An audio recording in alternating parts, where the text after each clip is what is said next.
तो ऐसा लगता है कि चुनाव के साथ ही महंगाई जो है वो आपकी कमर को पूरी तरीके से तोड़ने जा रही है। कम से कम दिल्ली वालों के लिए महंगाई अब लगातार बढ़ती दिखेगी। दूध पीना आपके लिए मुश्किल हो जाएगा।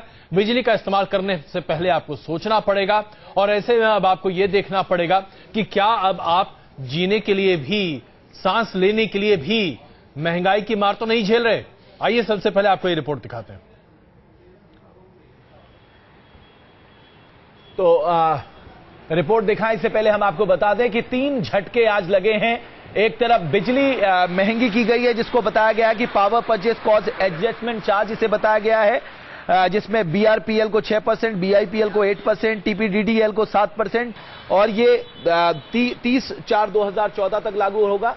और दूसरी तरफ 2 रुपए प्रति लीटर दूध अमूल मदर डेयरी ने दाम बढ़ा दिए हैं और इसके बाद अमूल भी इस तरह का कदम उठाएगा। और दूसरी तरफ 2 रुपए प्रति लीटर दूध अमूल मदर डेयरी ने दाम बढ़ा दिए हैं और इसके बाद अमूल भी इस तरह का कदम उठाएगा। और तीसरी तरफ 50 पैसे, जैसे सरकार हर 15 दिन में रिव्यू करती है तेल के दामों को, तो 50 पैसे डीजल के दाम भी बढ़ा दिए हैं। यानी तिहरा झटका लगा है आज देश की जनता को। और दूध और अगर हम डीजल की बात करें तो ये कीमतें आज रात 12 बजे से लागू होंगी और वहीं सरचार्ज जो है वो फरवरी 1 तारीख से लागू होगा, यानी कल से लागू होगा। ये कहना है डीईआरसी का, दिल्ली इलेक्ट्रिसिटी रेगुलेटरी कमीशन। तो ये स्थिति बनती हुई दिखाई दे रही है। ऐसा लगता है कि आने वाले दिनों में ये काफी गंभीर स्थिति बन जाएगी, खास करके दिल्ली वासियों के लिए, जहां पर बिजली की बढ़ी हुई कीमतें, दूध की बात अभी रमेश आपको बता ही चुके थे। ये ट्रिपल अटैक जो है ये आने वाले दिनों में काफी मुश्किल बनता हुआ दिखाई दे रहा है। इस बीच जिस तरीके से बिजली कंपनियों ने आज मौजूदा दिल्ली सरकार के लिए संकट की घंटियां न सिर्फ बजाई हैं, बल्कि उनके सामने आज ये स्पष्ट तौर पर कह दिया है कि दिल्ली सरकार चूंकि उनके अकाउंट्स की ऑडिट करती हुई दिखाई दे रही है, क्योंकि दिल्ली सरकार तमाम वायदे कर चुकी है और दिल्ली सरकार से उन्हें राहत नहीं मिल पा रही है, इसलिए बिजली जो सप्लाई वो कर रहे हैं उसे नहीं कर पाएंगे। यानी दिल्ली वासियों को, खास करके मध्य दिल्ली और पूर्वी दिल्ली में रहने वाले लोगों को 8 से 12 घंटे की बिजली कटौती के लिए कल से तैयार रहना चाहिए। क्या वाकई में दिल्ली वालों के लिए यह बिजली अटैक से कम है? देखिए रिपोर्ट। 12 घंटे का अंधकार। 1 फरवरी को दिल्ली के एक बड़े हिस्से को ऐसी ही हालत का सामना करना पड़ सकता है। दिल्ली में बिजली की सप्लाई करने वाली company BSES Yamuna power limited ने कहा, 1 फरवरी से पूर्वी और मध्य दिल्ली में 10 से 12 घंटों तक का पावर कट हो सकता है। कंपनी का कहना है कि उसके पास बिजली खरीदने के लिए पैसे नहीं है और उसके लिए 24 घंटे बिजली सप्लाई करना मुमकिन नहीं है। दरअसल बिजली बनाने वाली एक बड़ी कंपनी एनटीपीसी को दिल्ली सरकार ने पेमेंट नहीं पहुंचाने के बावजूद बिजली देने के लिए खत लिखा था, लेकिन एनटीपीसी ने दिल्ली सरकार की इस दरख्वास्त को ठुकरा दिया और शुक्रवार तक 200 करोड़ की पेमेंट न करने की हालत में बिजली की सप्लाई रोक देने का जवाब दिया। BSES सूत्रों से मिली जानकारी के मुताबिक कंपनी को बिजली ट्रांसमिशन और बिजली खरीद के नाम पर दिल्ली ट्रांस को एनटीपीसी, NHPC, DVC और SJVNL जैसी कंपनियों को 2500 करोड़ रुपए देने हैं, जो उनके पास नहीं है। जबकि BSES को दिल्ली इलेक्ट्रिसिटी रेगुलेटरी कमीशन यानी DERC ने 6200 करोड़ रुपए लेने हैं, लेकिन DERC रुपए देने में आनाकानी कर रहा है, जिसकी वजह से BSES की माली हालत खराब हो गई है। इस हालात से निपटने के लिए BSES के पास लोन का भी विकल्प नहीं है, क्योंकि लोन देने वाले बैंक गारंटी लेते हैं और कंपनी के पास कोई गारंटी नहीं है। BYPL ने ऊर्जा सचिव को अपनी हालत की बाबत जानकारी भी दी थी। साल 2011-12 में कंपनी को 2855 करोड़ रुपए का नुकसान हुआ था। 2013 तक ये घाटा 6229 करोड़ रुपए तक पहुंच गया। इन्हीं घाटों के चलते BSES Yamuna private limited NTPC और दूसरी कंपनियों का पेमेंट पूरा नहीं कर पाई और नौबत यहां तक पहुंच गई कि कंपनी को पूर्वी और मध्य दिल्ली में बड़े पावर कट करने के बारे में सोचना पड़ा। माना जा रहा है इस कटौती का कारण मुख्यमंत्री अरविंद केजरीवाल के निजी बिजली कंपनियों का ऑडिट कराने के आदेश का जवाब है। हालांकि अभी भी आम आदमी पार्टी इस अल्टीमेटम पर कड़ा रुख अपनाने की तैयारी में है। वीडियो जर्नलिस्ट अंकित रावत के साथ छवि चौधरी, न्यूज नेशन, दिल्ली।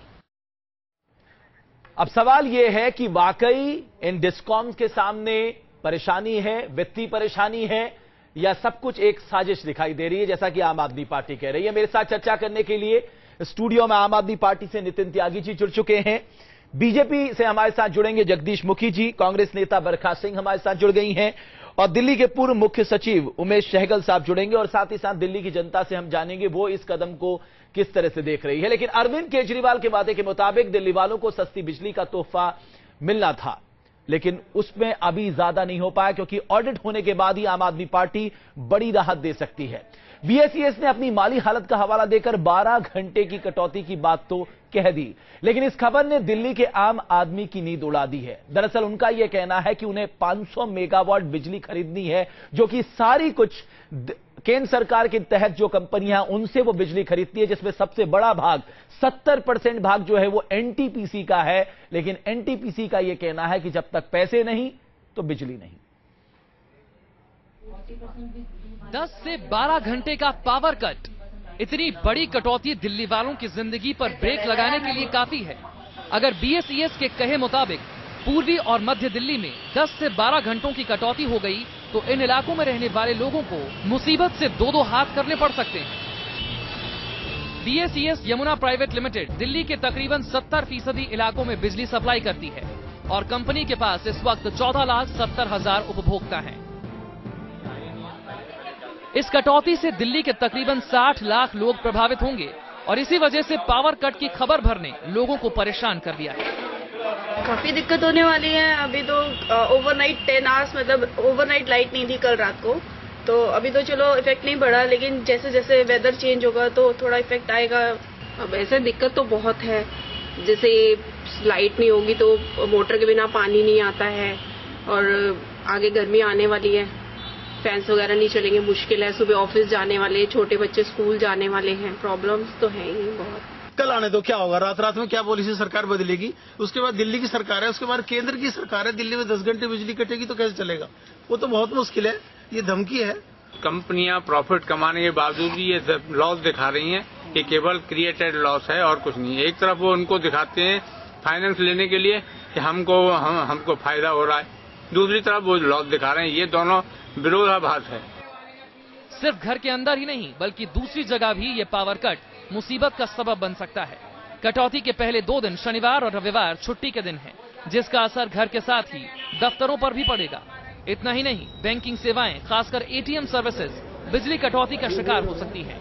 यानी बीएसईएस की मजबूरी दिल्ली वालों को घर के अंदर और घर के बाहर दोनों जगह परेशान करेगी। Team news nation. तो पूर्वी और मध्य दिल्ली के लोग तैयार हो जाएं 8 से 12 घंटे की बिजली कटौती के लिए कल से। नितिन त्यागी जी, क्या विचार है? लोगों को बिजली कटौती के लिए तैयार रहना चाहिए? अगर बिजली कंपनी ऐसा करती है तो ये बहुत ही शर्मनाक बात होगी, और अरविंद जी ने साफ साफ कह दिया है कि अगर वो इस तरीके का कुछ करेंगे और ये इस तरीके की ब्लैकमेलिंग करेंगे और इस तरीके की राजनीति खेलेंगे और राजनीतिक दलों के साथ मिलके, तो उनका लाइसेंस कैंसिल करना। ये तो प्राइवेट कंपनी है, प्राइवेट कंपनी राजनीति कर रही है क्या नितिन जी? ये प्राइवेट कंपनी पहले राजनीतिक पार्टी के साथ मिलके और मुनाफा कमा रही थी। आज जो है मुनाफा कमाना है तो दूर, सीएजी ऑडिट की बात सर पे आ गई है तो उन्हीं के साथ मिलकर राजनीति भी कर रही है। लेकिन नितिन जी, उनका यह कहना है कि 2,500 करोड़ उनका बकाया है और 6,200 करोड़ डीईआरसी ने उन्हें दिया नहीं है। ऐसे में उनके पास कोई विकल्प नहीं है, उनके पास पैसा नहीं है, बैंक उनको लोन नहीं देगा क्योंकि उनका एग्रीमेंट है, क्योंकि आप टैरिफ नहीं बढ़ा रहे हैं। उन्होंने कहा तो हम इस ऐसे में करें क्या? नहीं, वो अगर चला नहीं सकते हैं, वो इस चीज को ठीक से मैनेज नहीं कर सकते हैं, तो आई थिंक उनको कोई राइट नहीं है इस तरीके से बिजनेस करने का। और जो बिजनेस वो चला नहीं सकते, जिसमें उनको लॉस होने लग रहा है, थोड़े से लॉस में तो रिलायंस भाग गई थी आपके मेट्रो प्रोजेक्ट से। इतना ज्यादा लॉस अगर वो दिखा रहे हैं, मुझे नहीं लगता कि रिलायंस। सवाल यहाँ पर ये है नितिन जी, अगर जो हो रहा है वो सिर्फ आर्म ट्विस्टिंग टेक्निक अगर दिल्ली पुलिस नहीं सुनती तो आप कह रहे सरकार राजनीति कर रही है। महिला आयोग दिल्ली का आपको नोटिस भेजता, आप कहते बरखा सिंह राजनीति कर रही है।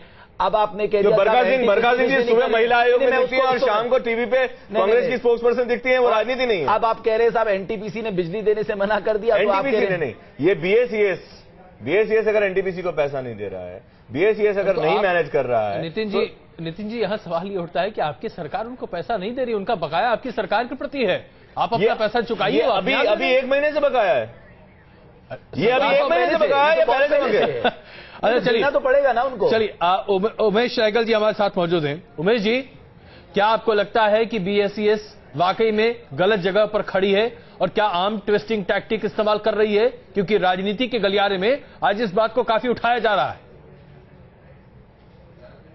इसमें कोई डाउट नहीं है कि वो